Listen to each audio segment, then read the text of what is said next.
The English opening is one of the most versatile openings in all of chess. It is played regularly by players such as Maxime Vachier-Lagrave, Levon Aronian, and Magnus Carlsen.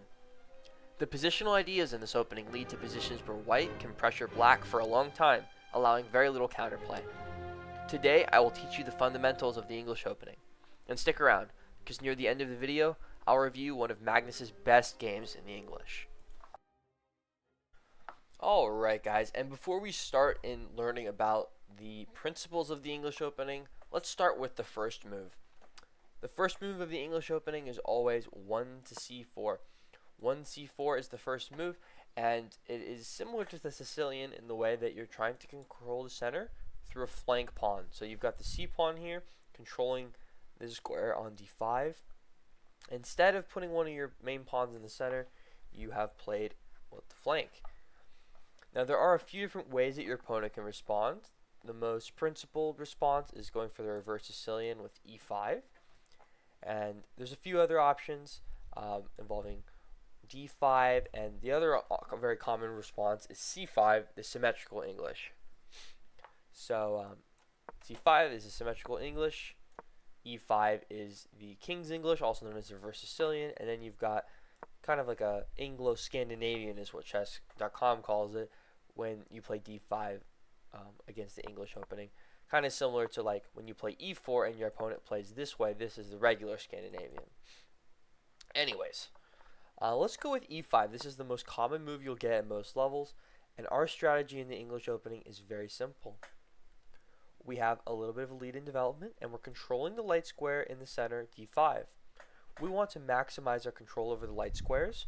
How are we going to do that? Well, we're going to follow up with moves like knight to c3.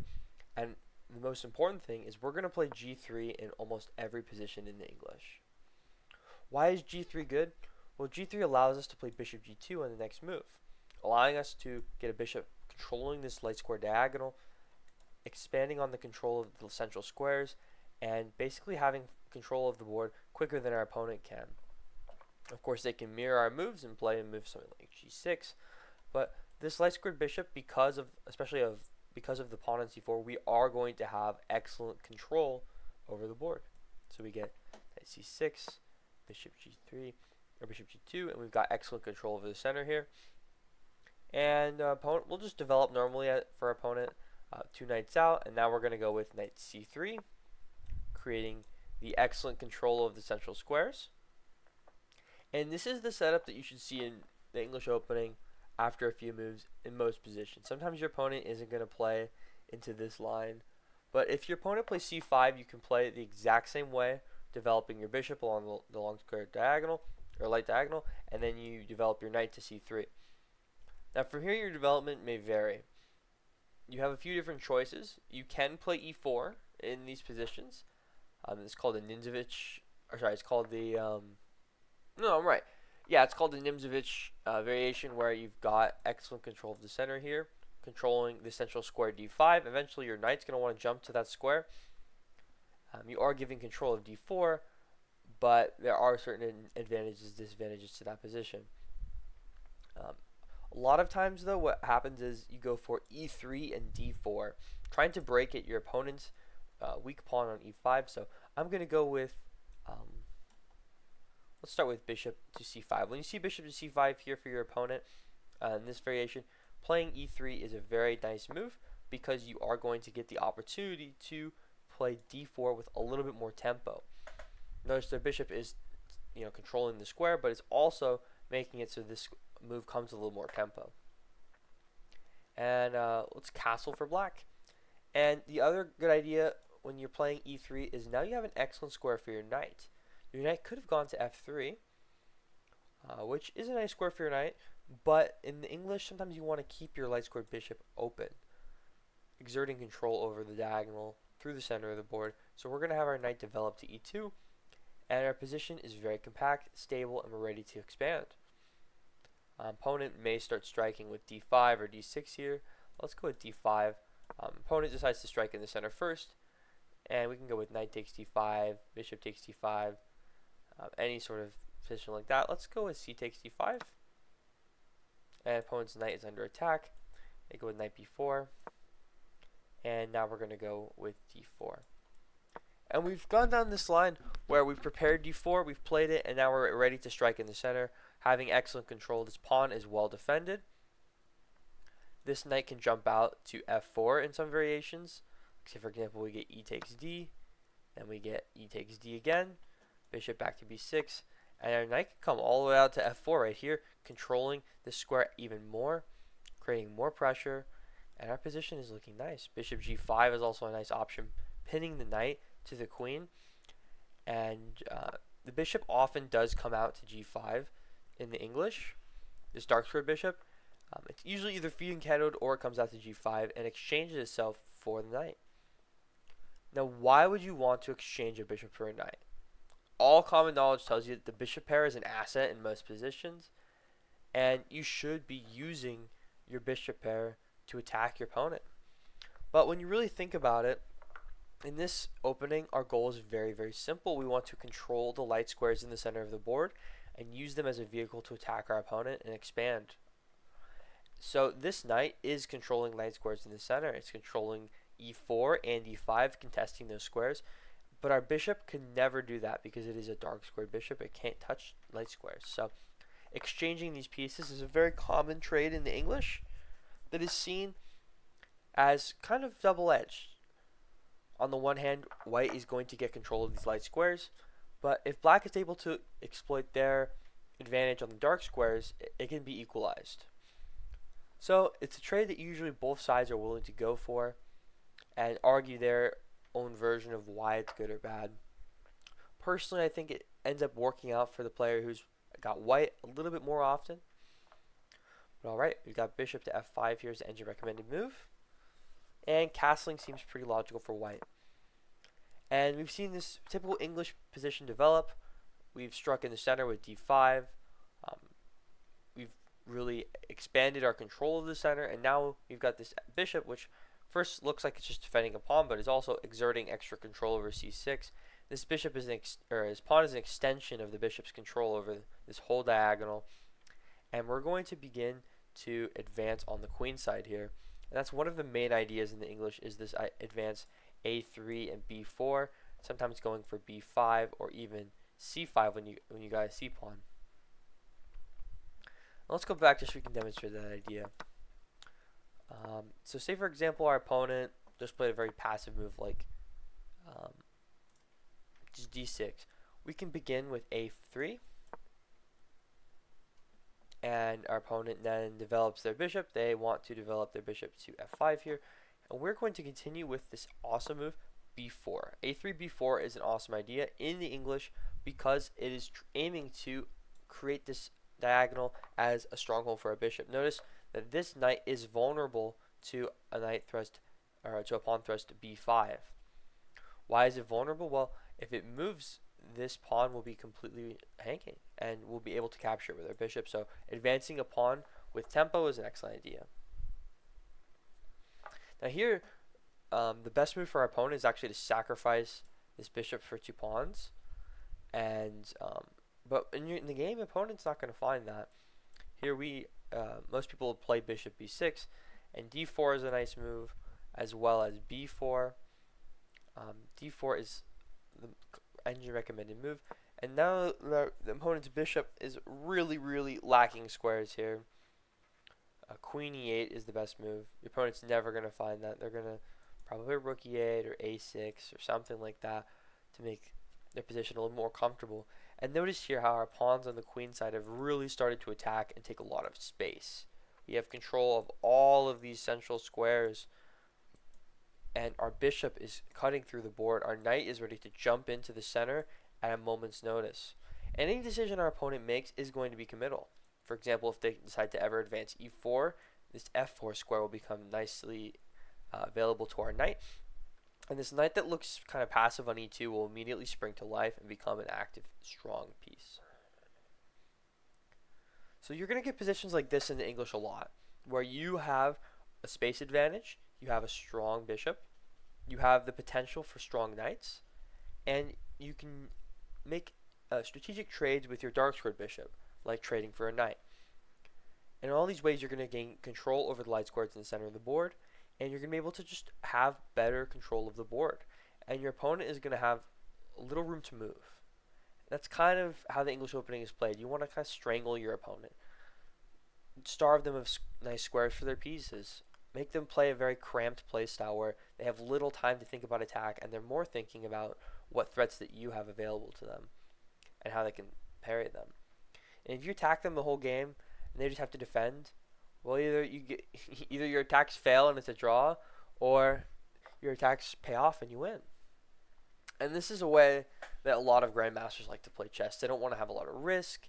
They want to play a very complex position with fine nuances and where they can really think outside the box and come up with a solution that their opponent wasn't thinking of.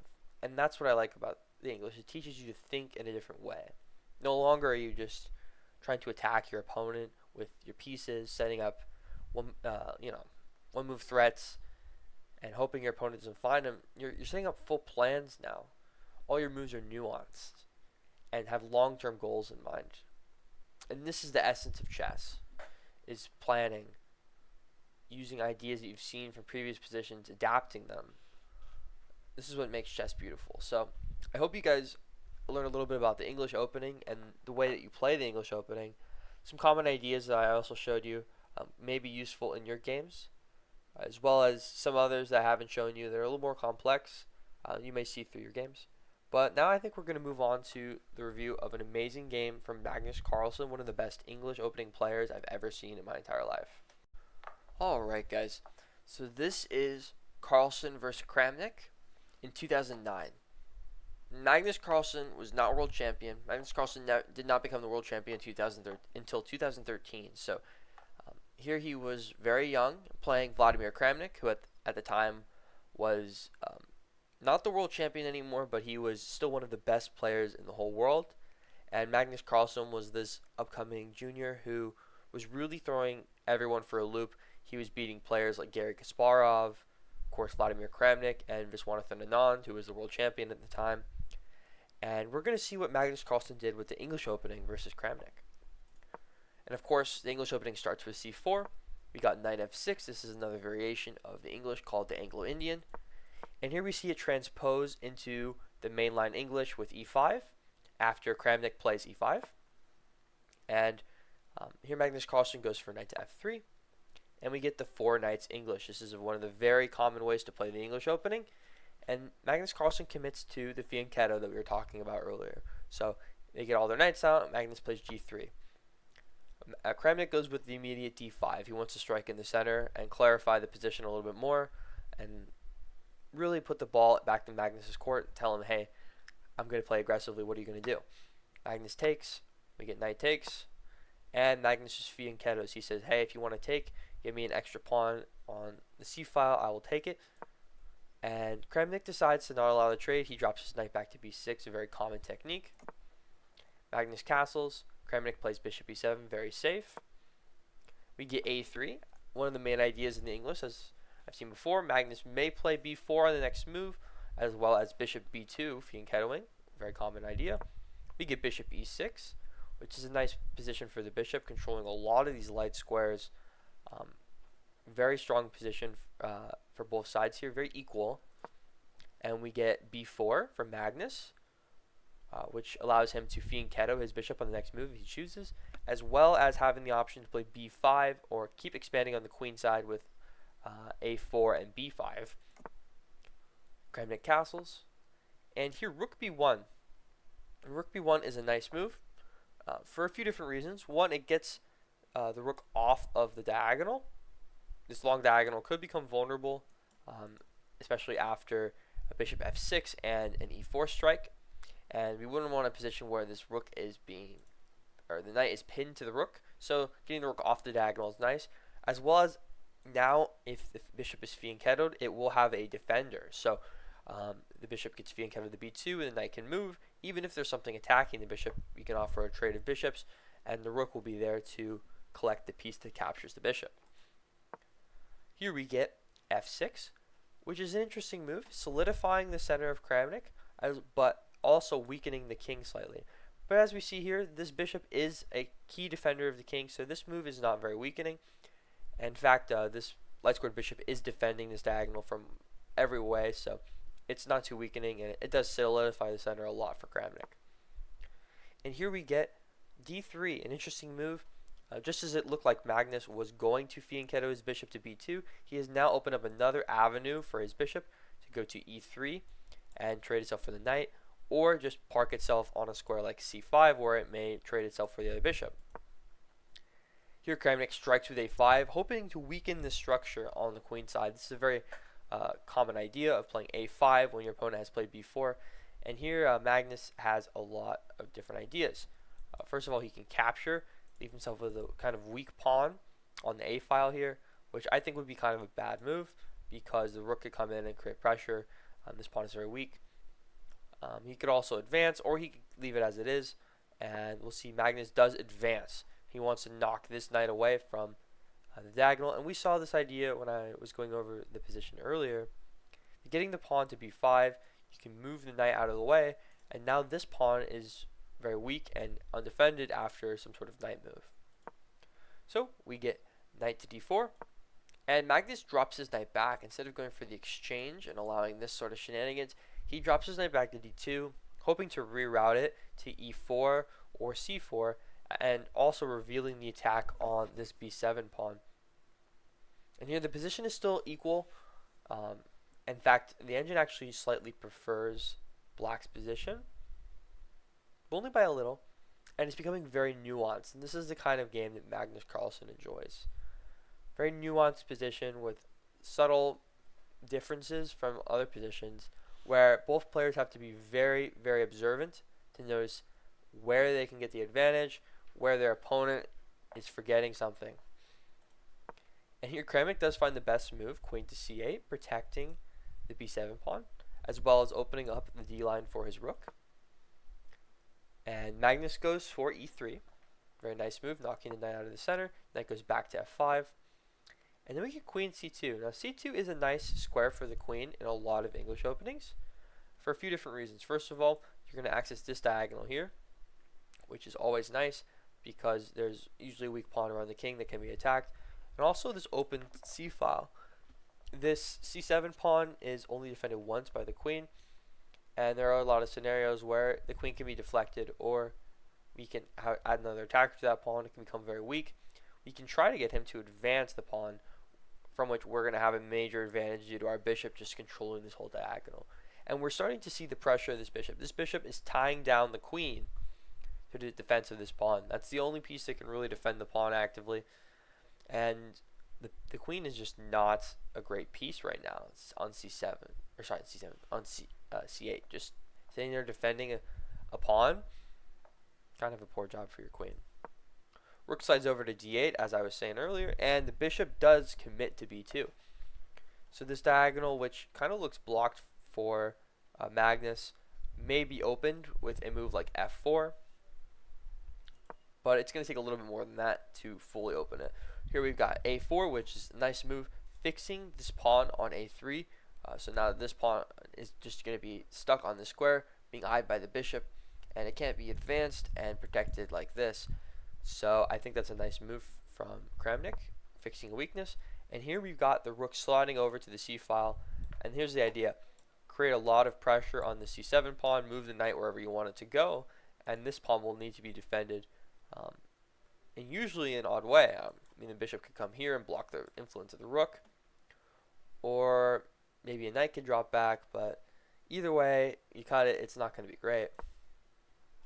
Knight drops to d6, maybe looking to create more pressure on this pawn here, trying to discourage the movement of the knight. And this is a nice move by Kramnik. He sees that he doesn't want this knight to be able to move freely without any repercussions, so the trade here would be actually pretty okay for Kramnik, because he'd win this pawn if this knight moved anywhere. Here we see knight to e4, and we're trying to exchange these knights and offering a trade that would be beneficial to Magnus. And Kramnik says, no, I will not trade with you. I do not like this position. I want to keep more pieces on the board. I want to simplify. Knight to e8, which is a nice place for the knight, especially now because this pawn is a lot more protected. and we get queen to e2. And you see this game, nobody has an advantage. Nobody is winning. Nobody is creating massive attacks. This is about slow maneuvering. This is the chess that grandmasters play. This is the chess that great players play, where they try to find the small differences in positions, try to find where their opponent is lacking. And here these guys are really showing their muscles, showing their ideas in these positions that some of them are very new and people would question it, but these guys are the masters. So we get queen to e2 with an option to lift the queen all the way up to h5, starting to create a direct attack on the king. We notice that Kramnik has put a lot of his pieces on the queen side, trying to hold down Magnus's control over there, and Magnus switches gears. I think this is a good idea. Bishop drops back to f8, creating more room for rooks and other pieces to get in, and this bishop is doing just as good a job on f8 as it was on e7. And now we do get the aforementioned f5, and this is an excellent move for a few reasons. First of all, we're trying to soften up the diagonal over here, and this is one move that we can do to we can play to do that. And also, we might open up this line for the queen here, where there might be a tactic available on this bishop. As well as that, the f-file could be exploited with a rook eventually.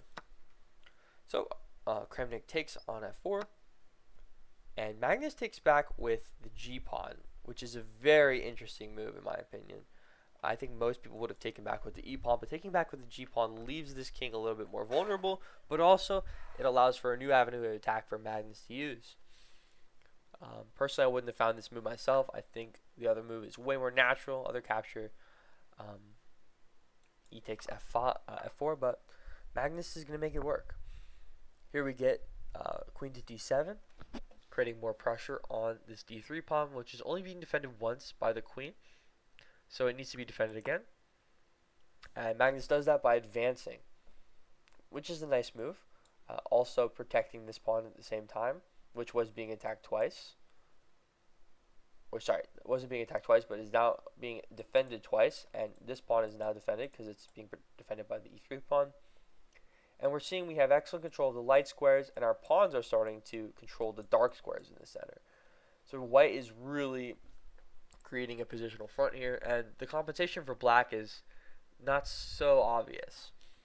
Black does have nice pieces, and black does have the potential to create an attack, but it will take a little while, and the pawn breaks are a little interesting. Thinking now this c5 pawn break may be one of the answers. We will see though. We get c6, another pawn break that might be decent, and here the engine does not like it. Engine thinks that should have been played, and Magnus just develops his knight to the aforementioned c5 square, where it is an excellent piece. You can trade it for the light squared bishop, which is always a favorable trade in the English. If you can get your opponent's light squared bishop, you will have an uncontested light squared bishop, and that is an amazing asset in an opening where your light squared bishop is so strong. Here this move allows an immediate option to trade that piece for your knight, because the queen has to move. But here the bishop is available to capture, so Kramnik goes with the bishop capture, and Magnus has gained the bishop pair, as well as the center being opened up a little bit more for his dark squared bishop, which is nice. Knight is pressured. Magnus develops his rook over to attack the queen. Queen moves, and through that option, Magnus has a new square for his bishop to go, which I think is awesome, where it is protecting this a3 pawn still. So yeah, in this position, if you drop your bishop back like this pawn will be hanging, but now you slid over your rook and you have an extra square. And this kind of nuance is something that grandmasters see immediately, but for us, mortals, we have to think about it a little bit. And these kind of solutions are what you need to find if you're trying to be an excellent chess player. It's a good move from Magnus, saving his pawn. Here the knight drops back, aiming for this nice outposted b3 square. This is an amazing square. A bishop could land there, knight could land there, and it's being heavily controlled by black, and white can't do anything about it. Magnus takes on c6, and there's a fixed weakness on c6 now. And Magnus also takes on a4. Here we get to trade of rooks. Rook takes d1, Queen takes d1. Rook slides over. Queen goes to c2. And right here, it looks like Magnus is up a pawn, but there is some compensation. Magnus does have a very weak pawn on c5, as well as a very weakened king side that can be exploited by black. And his pieces are also kind of strewn about the board, oddly. His knight is on the edge of the board. His bishop is kind of weak right now, kind of just defending a lot of weakened pawns. So if Magnus can consolidate this position, he'll be up a pawn. But for now, he has a positional disadvantage, but a material advantage. Here the queen slides over. Knight drops back. Queen slides over again, going all the way to the king side, hoping to use this weakened king side as a vehicle for attack. And the knight is making its way over. It's going to end up on g3 here. May jump to e4, where it hopes to one day end up on this amazing d6 square. Here the bishop drops back.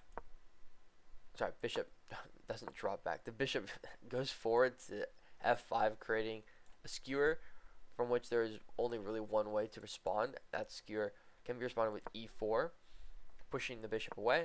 Bishop goes to g4, and the knight's going to jump to g3, as I mentioned, creating an attack on the queen. Queen has to move.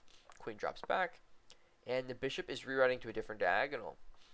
Now we're seeing this bishop was an amazing piece on this diagonal before, but now we've played e4, and it's not super clear if this bishop is doing a good job on that diagonal. We can see that this diagonal is the one that needs to be exploited now. There are a lot of ways that this bishop could get there with tactics. For example, we could play bishop d2. We're threatening to capture the knight. And even if our opponent defends it, we could capture the knight and then create a skewer on the queen and the king. So there's all sorts of tactics with this bishop on a different diagonal. So Magnus tries to move it. And Kramnik it's having absolutely none of it. He drops his bishop back to e6. And we're seeing that the engine is starting to say that white is winning.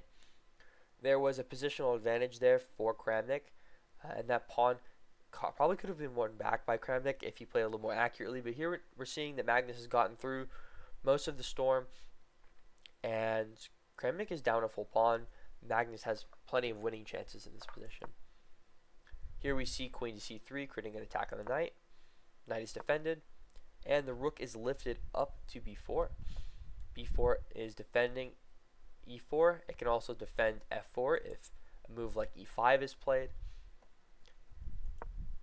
Queen slides over to occupy the d file, and we get f5. f5, an awesome move, knocking this knight or his bishop out of the way.